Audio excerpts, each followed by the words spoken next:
ಎಲ್ಲ ನಮ್ಮ ಪತ್ರಿಕಾ ಮಾಧ್ಯಮದವರಿಗೆ ನಮ್ಮ ಕಾರ್ಮಿಕ ಸಂಘಟನೆಗಳ ಸ್ವಾಗತಿಸುತ್ತ ನಮ್ಮ ಕಟ್ಟಡ ಕಾರ್ಮಿಕರ ಸಾಗರ ತಾಲೂಕಿನ ಎಲ್ಲ ಅಧ್ಯಕ್ಷರು ಪದಾಧಿಕಾರಿಗಳು ಇವತ್ತು ವಿಶೇಷವಾಗಿ ಪತ್ರಿಕೆ ಭವನ ಕರೆದಿದ್ದೀವಿ ಪ್ರೆಸ್ ಮೀಟಲ್ಲಿ.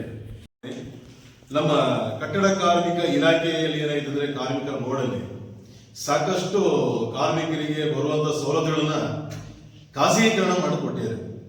ನಮ್ಮ ಉದ್ದೇಶ ಏನಪ್ಪಾ ಅಂದ್ರೆ ಕಟ್ಟಡ ಕಾರ್ಮಿಕರದ್ದು ಕಾರ್ಮಿಕೋಸ್ಕರ ಮೀಸಲಿರಲಿ, ಈ ಯಾವುದೇ ಕಾರಣಕ್ಕೂ ಖಾಸಗೀಕರಣ ಮಾಡೋದು ಬೇಡ ಅಂತ. ಯಾಕಂದ್ರೆ ಅನಾವಶ್ಯಕವಾಗಿ ಟೆಂಡರ್ಗಳು ಕೊಟ್ಟು ಆ ಕಿಟ್ಗಳು ಆ ಯಾವುದಕ್ಕೂ ಉಪಯೋಗದ ಕಿಟ್ಗಳನ್ನ ಕೊಟ್ಟು ಸರ್ಕಾರದಿಂದ ದುಡ್ಡುಗಳನ್ನ ಕಾರ್ಮಿಕ ದುಡ್ಡನ್ನ ಪೋಲ್ ಮಾಡ್ತಿದ್ದಾರೆ. ಆ ಉದ್ದೇಶಕ್ಕೋಸ್ಕರ ಇವತ್ತು ನಮ್ಮ ಸಾಗರ ತಾಲೂಕಲ್ಲಿ ಇವತ್ತು ಪ್ರಥಮ ಬಾರಿಗೆ ಪ್ರೆಸ್ ಮೀಟ್ ಮಾಡ್ತಾ ಇದೀವಿ. ಯಾಕಂದ್ರೆ ಕಾರ್ಮಿಕರ ಇಲಾಖೆಗೋಸ್ಕರ ಕಾರ್ಮಿಕರ ಮಂಡಳಿ ಉಳಿಲೇಬೇಕು ಉದ್ದೇಶಕ್ಕೋಸ್ಕರ. ಇದರ ಏನಪ್ಪ ವಿಷಯಗಳು ಏನಪ್ಪ ಅಂದ್ರೆ, ನಮ್ಮ ಕಾರ್ಮಿಕ ಇಲಾಖೆಯಲ್ಲಿ ಸಾಕಷ್ಟು ಅನುದಾನ ಇದೆ.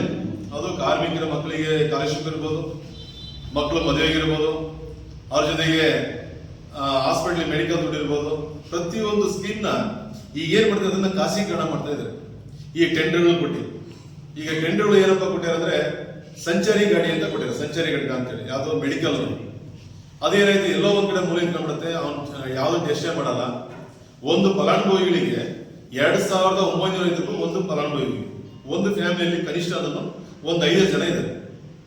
ಒಬ್ಬ ಲೇಬರ್ ಕಾರ್ಡ್ ತಗೊಳ್ಳೋದು, ಅವ್ರ ಆಧಾರ್ ಕಾರ್ಡ್ ತಗೊಳ್ಳೋದು, ಎಲ್ಲರಿಗೂ ಟೆಸ್ಟ್ ಮಾಡಿದೆ ಅಂತೇಳಿ ಆ ರಿಪೋರ್ಟ್ಗಳು ಸಾವಿರಾರು ಕೋಟಿ ದುಡ್ಡ ಹೋಲಾಗ್ತಾ ಇದೆ. ಇದು ಸಾಕಷ್ಟು ಬರೀ ನಮ್ಮ ಎಲ್ಲ ಸಚಿವರಿಗೂ ಹೇಳಿದ್ವಿ, ಸರ್ಕಾರಕ್ಕೂ ಮನವಿ ಕೊಟ್ಟಿವಿ. ಇದು ಯಾವ್ದು ನಿಲ್ಸಂಗ್ ಕಾಣ್ತಾ ಇಲ್ಲ, ಅದು ಖಂಡಿತ ನಡೀತಾ ಇದೆ. ಹಾಗಾಗಿ ಅದಕ್ಕೆ ಅದೊಂದು ನಿಲ್ಲಿಸ್ಬೇಕು ಅಂತಿದ್ವಿ. ಅವ್ರ ಜೊತೆ ಈ ಕಿಟ್ಗಳು, ನೀವು ಆ ಕಿಟ್ ತಂದು ಕಿಟ್, ಆ ಕಿಟ್ ಅಲ್ಲಿ ಏನಾಗಿದೆ, 1,300 ರೂಪಾಯಿ ಇದು ಬೆಲೆ, ಪೂರ್ತಿ ಟೋಟಲ್ ಬೆಲೆ ಇರುತ್ತೆ. ಸರ್ಕಾರದಿಂದ ತಗೊಳ್ಳೋದು 2,900 ರೂಪಾಯಿ. ಇದು ಇಷ್ಟ ಐಟಮ್, 2,900 ರೂಪಾಯಿ ಐಟಮ್ ನೀವೇ ನೋಟಿಸ್. ಇದ್ರಿಗೆ 2,500 ರೂಪಾಯಿ ಐಟಮ್ ಇದೆಯಾ? ಇದು ಸಾವಿರಾರು ಕೋಟಿ ದುಡ್ಡನ್ನ, ಇದು ಒಂದೇ ಇಡೀ ನಮ್ಮ ಶಿವಮೊಗ್ಗ ಜಿಲ್ಲೆ ಅಂತಲ್ಲ, ಇಡೀ ರಾಜ್ಯಾದ್ಯಂತ ಇಂಥ ಕಿಟ್ಗಳು ಕೊಟ್ಟು ಇದು ಏನು ಉಪಯೋಗ ಬರ್ತಾ ಇಲ್ಲ ಯಾವ ಕಾರ್ಮಿಕರಿಗೆ. ಇಂಥವು ಕೊಟ್ಟು ನಮ್ಮ ಕಾರ್ಮಿಕರ ದುಡ್ಡನ್ನ ಪೋಲ್ ಮಾಡ್ತಿದ್ದಾರೆ. ಆ ಉದ್ದೇಶಗಳು ಇದೆಲ್ಲ ಸ್ಟಾಪ್ ಮಾಡಿ ಅಂತ ಹೇಳೋದು ಉದ್ದೇಶಕ್ಕೋಸ್ಕರ ಇವತ್ತು ಪ್ರೆಸ್ ಮೀಟ್ ಕರೆದಿದ್ವಿ. ಅದ್ರ ಜೊತೆಗೆ ಇನ್ನೊಂದು ನಮ್ಮಲ್ಲಿ ಇರೋ ಕಾರ್ಮಿಕರು ಎಲ್ಲರೂ ಕಾರ್ಮಿಕರೇ. ಅಲ್ಲಿ ಏನ್ ಮಾಡಿ ತರಬೇತಿ ಇಲ್ವಾ, ಅದು ಸರ್ಕಾರ ಏನ್ ಮಾಡಿದ್ರೆ ಒಂದು ಒಳ್ಳೆ ಉದ್ದೇಶ ಮಾಡಿದೆ. ನಮ್ಮ ಕಾರ್ಮಿಕರು ಒಳ್ಳೆ ಹೊಸದ ಟೆಕ್ನಿಕ್ ಮಾಡ್ಲಿ, ಒಳ್ಳೆ ಐಡಿಯಾ ಕೊಡ್ಬೇಕು ಅಂತ ತರಬೇತಿ ಕೊಟ್ಟಿದ್ದಾರೆ. ಆ ತರಬೇತಿ ಏನ್ ಮಾಡ್ಯಾರ, ಕೆಲವರು ಈ ಟೆಂಡರ್ ತಗೊಂಡವರು ಅರ್ಧ ಗಂಟೆ ಕೂರ್ಸಲ್ಲ, ಅವ್ರು ಸೈನ್ ಮಾಡ್ಕೊಂಡು ಕಳ್ಸೋದಷ್ಟೇ. ಅವ್ರಿಗೆ ಕಿಟ್ಟಿಗೆ ಇಂಥ ಕಿಟ್ ಕೊಡ್ತಾರೆ. ಅದರಲ್ಲಿ ಮೇಷನ್ನು, ಕಾರ್ಪೆಂಟ್ರು, ಎಲೆಕ್ಟ್ರಿಷಿಯನ್, ಬಾರ್ಬೆಂಡ್ರು, ಪ್ರತಿಯೊಬ್ಬರಿಗೆ ಒಂದೊಂದು ಸಪರೇಟ್ ಅವ್ರು ಸರ್ಟಿಫಿಕೇಟ್ ಕೊಟ್ಟಾಗ ಅವ್ರು ಏನೋ ಒಂದು ವ್ಯವಹಾರ ಮಾಡ್ಬೋದು. ಇವ್ರು ಏನ್ ಮಾಡಿದ್ರೆ ಎಲ್ಲರಿಗೂ ಒಂದೇ ಸರಾಸರಿ ಸರ್ಟಿಫಿಕೇಟ್, ಎಲ್ಲರೂ ಮೇಷನ್ನೇ. ಈಗ ಕಾರ್ಪೆಂಟರ್ ಕೆಲಸ ಮಾಡೋದೇ ಬಡ್ಡಿ ಕೆಲಸ ಬಂದಿದೆಯಾ? ಎಲೆಕ್ಟ್ರಿಷಿಯನ್ ಅವರು ಮೇಷನ್ ಕೊಟ್ಬಿಟ್ರೆ ಅವರು ಬಡ್ಡಿ ಕೆಲಸ ಬರ್ತಾರ? ಈ ಉದ್ದೇಶಕ್ಕೋಸ್ಕರ ನಮ್ಮಲ್ಲಿ ಸಾಕಷ್ಟು ಇದೆಲ್ಲ ಪೋಲಾಗ್ತಿದೆ. ಇದನ್ನ ಯಾವುದೂ ಬೇಡ. ನಮ್ಮ ಕಾರ್ಮಿಕರ ಮಕ್ಕಳಿಗೆ ಈಗ ಕರೆಕ್ಟ್ 3 ವರ್ಷ ಸ್ಕಾಲರ್ಶಿಪ್ ಕೊಡ್ತಾ ಇಲ್ಲ. ಯಾಕಂದ್ರೆ ಹಿಂದೆ ಸರ್ಕಾರ ಕೊಡ್ತಾ ಇತ್ತು 5ನೇ ಕ್ಲಾಸಿಂದ 8ನೇ ಕ್ಲಾಸ್ನಾಗ 8,000 ರೂಪಾಯಿ, 10,000 ರೂಪಾಯಿ, 20,000 ರೂಪಾಯಿ, PhD ಮಾಡಬೇಕು ಅಂದಾಗ ಕನಿಷ್ಠ 75,000 ತನಕ ಸ್ಕಾಲರ್ಶಿಪ್ ಕೊಡ್ತಾ ಇತ್ತು.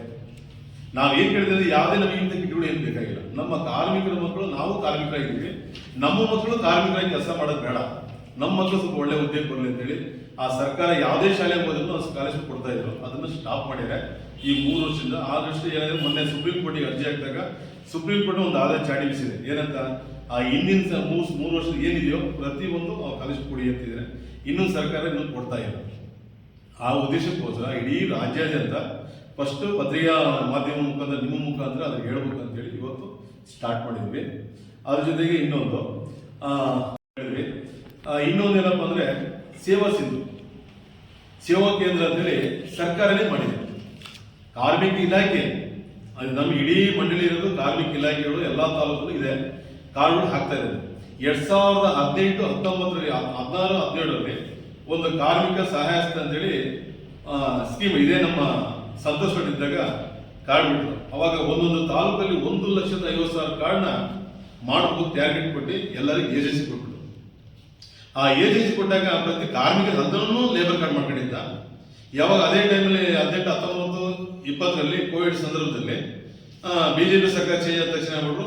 ಅವಾಗ ಕೋವಿಡ್ ಸಂದರ್ಭದಲ್ಲಿ ಎಲ್ಲರಿಗೂ 5,000, 3,000 ದುಡ್ಡು ಯಾವಾಗ ಹಾಕಿರೋ ಕಾರ್ಮಿಕ ಅಲ್ದನಿಗೆ ದುಡ್ಡು ಹೋಯ್ತು ಆ ಟೈಮಲ್ಲಿ. ನಿಜವಾದ ಕಾರ್ಮಿಕ ಬರಲಿಲ್ಲ. ಆಮೇಲೆ ಏನಾಗ್ಬಿಡ್ತು, ಈಗ ಮತ್ತೆ ಅದನ್ನೆಲ್ಲ ಬೋಗಸ್ ಕಾರ್ಡ್ ಎಲ್ಲ ಸ್ಟಾಪ್ ಮಾಡ್ಕೊಂಡು ಬಂದ್ವಿ. ಇಡೀ ನಮ್ಮ ಸಾಗರದಲ್ಲಿ 25,000 ಕಾರ್ಡ್ ಇತ್ತು, ಅದಷ್ಟು ಬೋಗಸ್ ಕಾರ್ಡನ್ನ ಸ್ಟಾಪ್ ಮಾಡಿ ಈಗ 12,000 ರಿಂದ 13,000 ಕಾರ್ಡಿಗೆ ಬಂದು ನಿಲ್ಲಿಸ್ಯಾರೆ.